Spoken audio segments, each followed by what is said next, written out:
All right, quick little rain update, which is actually great. I wanted a rain update because I wanted to see a few little things going on, especially in here. All right, so we know the T-tops leak. How bad do they leak? Pretty effing bad. I don't know if you can see all that, but that is rainwater on the inside of the car, right there on the sail panel, and definitely in the T-top. And I know that there's a rust hole in there.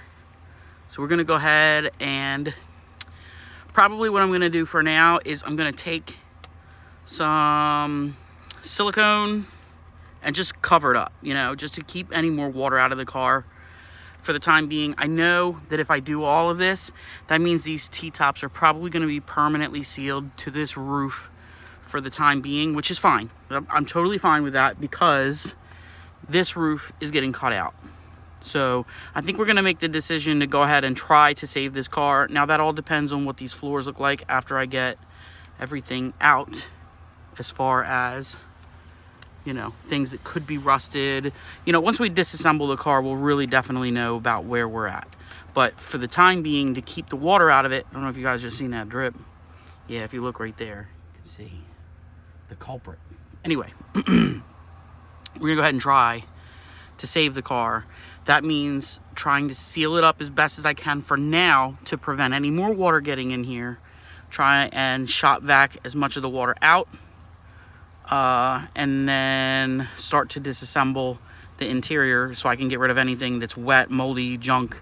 This back seat's got to go, the whole thing. This is a Camaro back seat anyway, so we'll go ahead and find the actual Trans Am back seats, get these seats out of here to try and get them redone in the correct material. So those are some things that we're looking at. The manual transmission is staying.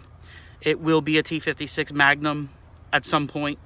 For now, it is what it is, 5-speed, and then we're going to obviously LS swap. So actually, I got to swap that dash out too, because that hole's got to go. And then of course the pad, like always, all of them. So that is my quick little update. I really wanted to be here when it was raining. Like it's rained really good today, so it really gives me kind of a good idea where we are. And then obviously I've got like crud, and that's just dirt. I mean, that's just dirt from it sitting. And then that's obviously got to get all replaced, all the weather stripping. So we're gonna go ahead and get this car stripped. We're gonna have the roof replaced. Somebody in Michigan, I believe his name is Brett Thomas. He's kind of big in the community of the third gens, because it seems like he's got a lot of them that he's parting out or like getting rid of. Says he's got a rust-free roof. So I'm gonna see if he can give me the entire B pillar and leave the T-tops in, and then give me the entire A pillar as well. These don't look like they're super bad shape, but I know everything in the T-top section is bad and broken and done. So we're gonna go ahead, swap that out. I definitely need to get like some attention, some rust there. So I'll be kind of getting with him for more parts. The rest of the body on this car is really in good shape. So, I mean, I really think it'd just be easier to try and save this car. Now, keep in mind, remember, get this hood up. Remember, I'm having issues with rust in the cowl as well. I haven't seen a whole lot of it, but it's enough to know that we need to address it. So I'm gonna take everything out, start marking the holes that make sense for why they're there, and then everything else we're gonna start patching. Also, another good thing is I see a lot of dirt here now that it's rained. I know it's just junk and muck, and I can start cleaning some of that stuff up on a day when I'm here. So hopefully the rainwater, see, like it's collecting there. So hopefully that, and it's all clean metal. I mean, I had it cleaned up, but I'm gonna have to just clean it with some ceramic spray to keep the water out of here. So that gives you an idea. Look, see, I still got my oil filler. This engine has always leaked oil, so I always had a funnel right there. Just some little hillbilly ingenuity for you. I grew up in Elkton, Maryland, so I mean, little hillbilly, little bit. Anyway, that'll give you, oh yeah, also my battery tray, a couple spot welds, some seam sealer. We'll be good to go on that. Paint the engine bay, take the car completely apart, get it ready for LS swap, and then yeah. So anyway, that is what is going on with this. We'll have to pay attention. Right now I'm looking for motor stuff, I'm looking for body stuff, I'm looking for everything. Just as long as it's kind of budget friendly, because we don't really have a whole lot of money to sink into this. That's why I keep saying this is gonna take some time, like a few year project, not like a this week project. So anyway, here it is as it sits.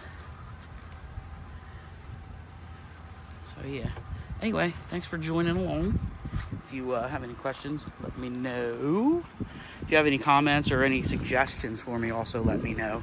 A lot of people have said to go ahead and save it. Really, the roof swap isn't too big of a deal.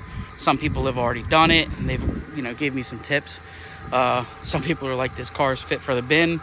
I don't really think so, because if you look at the floors and stuff that I've been able to see anyway, everything still looks like it's in really, really good shape. So I think we could just go ahead and cut in the new roof and fix some of the stuff in the front, firewall, cowl, whatever you want to call it. And once we get everything LS swapped over, it'll be a really, really good car. I mean, way better than the factory. But yeah, so that's where we are now. I'm trying to save my first car and hopefully have it for the remainder of my life. I don't know, maybe my kids will have to bury me in it. I don't know, we haven't figured that out yet. Oh, wheels are coming off. John Concha got me a set of like the newer, I guess, snowflake style wheels, the ones that were on the later year Trans Am. I don't really know what they're called. Whatever they were in the 80s, they kind of look like a snowflake, whatever. He got me a set of those wheels so I can kind of move this around. I'm going to take these wheels off and send them away to get absolutely redone correctly with the these were Recaro wheels. They were gold when I got them. I got them at a junkyard. 125 bucks. 15-inch turbo cast wheel. See, look, R15. So you can still see some of the gold popping out here every once in a while. That's some of the gold there. These wheels have been sitting a while, but they have a machined edge from the factory when you paint them silver, or when they were silver, I should say. I'm gonna have that edge remachined in, and then I'll have them powder coated silver again. And then I gotta get some real hubcaps. These are just plastic copies. So anyway, those are the plans. Thanks for sticking along, and like, comment, subscribe. If you have any questions, comments, or suggestions, please let me know. And stay tuned. I'm gonna be doing a big series on LS and rebuilds, and it's gonna be fun. Yeah, it's gonna be a learning experience for me too. I've been doing a lot of reading on it, and I really think it's something I could do at home with a little bit of help. So yeah, so again, if you have any questions, let me know, and thanks for watching.